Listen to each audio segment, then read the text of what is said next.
Kapin 50 ka mga illegal structures sa may Mahiga Creek ang ginimulis sa kaganiha sa Tagamandawi City Hall. Baka pilang higayon na nga naga-clearing operation sa dapit apang giingong mibalik ra ang mga residente pagtukod sila mga Pinoy-anan. Hapsay ra hinuon nga napahigayon ang maong demolisyon ug wa sila musupak sa gihimo sa syudad. Si Nico Sereno sa detalye. Gipangguba sa mga sakop sa City Demolition Team kining mga panimay sa may barangay Subang Dako. Walay nahimo ang mga residente nga nanimuyo dinhi. Gikonsiderar ang maong barong-barong nga illegal structures kay nahimutang daplin sa Mahiga Creek. Labi na gyud sa nasugda na unta nga riprap project sa dapit.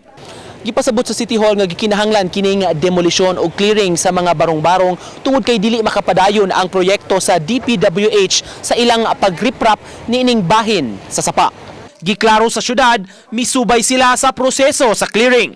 Makapila kahigayon ng gihawanan kaniadto ang maong lugar. Kapito na ni natong demolish din yung lugar. Okay. Oh, kay kapito na niya, aware na sila, kay baon na sila. So muna nga mong i-confiscate ang ilang mga butang ikargan to truck kay di mahimo magsigilag batag balik-balik ani wate mahimo ani itong trabaho sa DPWH. Moabot sa 54 tanan ka istruktura ang gidemolish kaganiha. Ang usa ka bahin sa site migamit pa og heavy equipment aron daling malimpyo ang lugar. Sige ng Joy, hilabihang na problema sa ilang kapaingnan. Giauhag sa taga CSWS nga mutaho ang mga apektado sa clearing.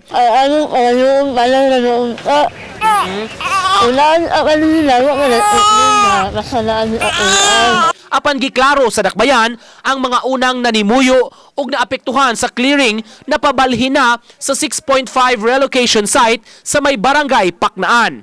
Uban ni Marlon Melgazo, Nico Sereno, Balitang Bisdak.